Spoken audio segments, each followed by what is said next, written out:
The moment my father pointed at me in that courtroom and said, "That's her, the liar who tricked a dying man," I stopped being his daughter. Not because I was guilty, because he needed me to be. He looked straight at the judge, reporters scribbling, cameras flashing, and said it loud enough for the whole room to carry home. I didn't flinch. Idę fasabursa. But something in me cracked in that instant, louder than any gavel, deeper than any silence. Because when your own father tries to bury you to protect his pride, you realize you're not just defending yourself anymore. You're defending the truth he was too ashamed to carry. My name is Mara Calloway, and this isn't a story about inheritance. It's about the war I never saw coming, the one that started the day I came home. I landed in Savannah under a gray summer sky that sat heavy like it already knew what was waiting.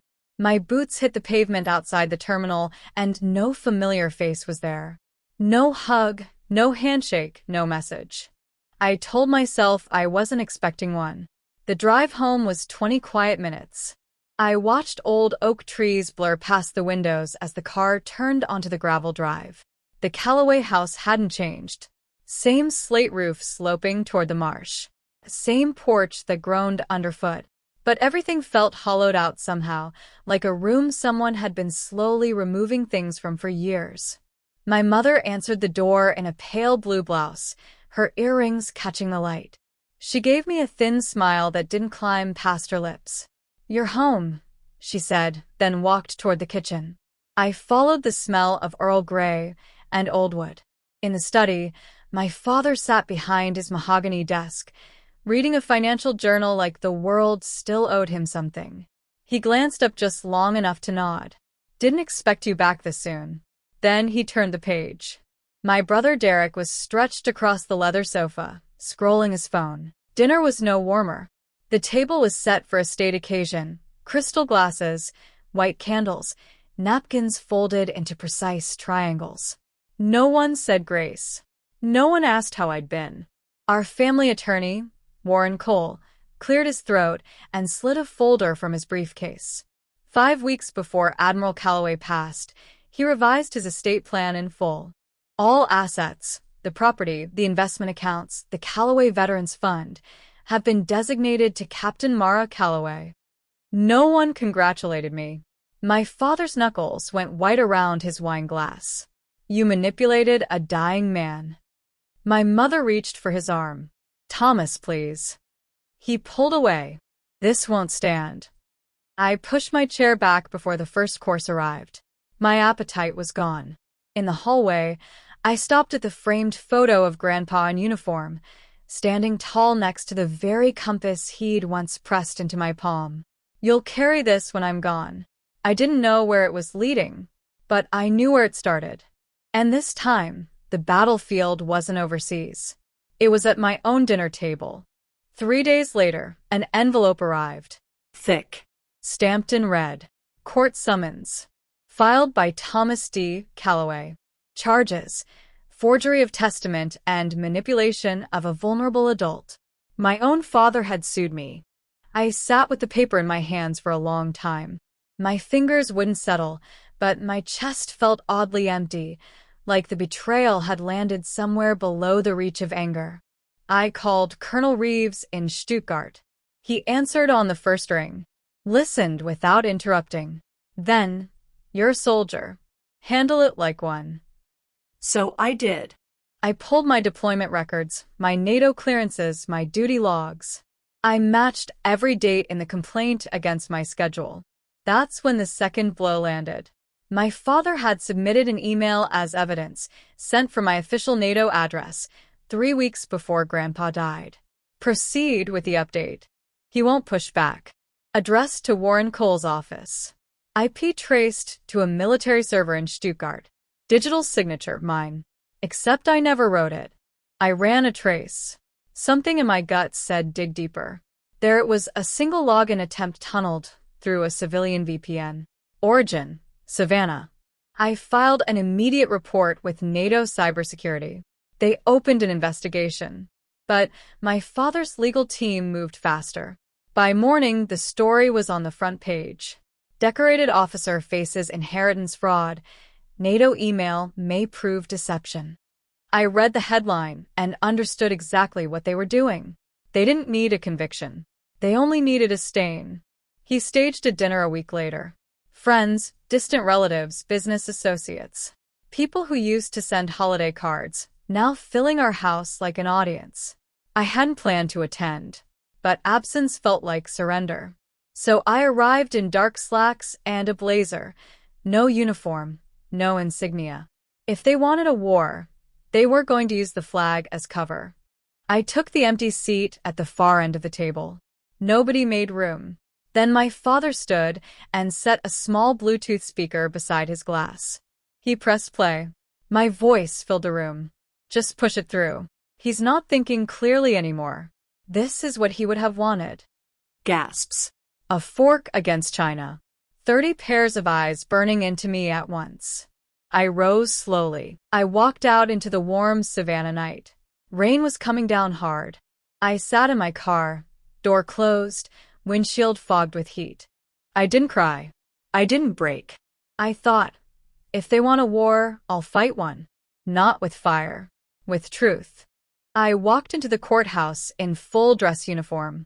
Every eye followed. My father sat front row in a charcoal suit, composed. The prosecution played the recording. Expert analysis confirms the voice belongs to Captain Calloway. I stood. Your Honor, I submit counter-analysis from NATO cyber defense. I explained how the audio had been spliced from NATO training footage and stitched into a convincing deepfake. Then came NATO's official finding. The breach originated from a civilian IP in Savannah. The room went still. The judge allowed the findings into the record.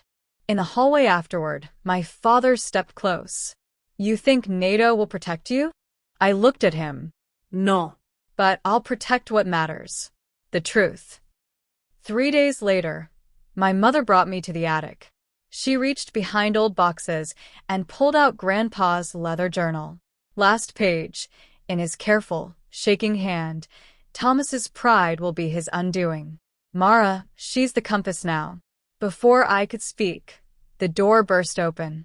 My father, court order in hand, took the journal and walked away. Private property. Not admissible. My mother said nothing. That night I sat alone with the compass, turning it over in my palm. Then a message arrived, unknown number. If you want the truth, find Admiral Lyons. I sent the footage to my attorney within the hour. That same afternoon, NATO completed their trace. Every forged data point, every second of that deepfake originated from inside Calloway Group, my brother Derek's company. That evening I drove to Beaufort National Cemetery. I knelt by the stone marked Edward J. Calloway and whispered, I found it, Grandpa. I'm following it all the way home. Court reconvened.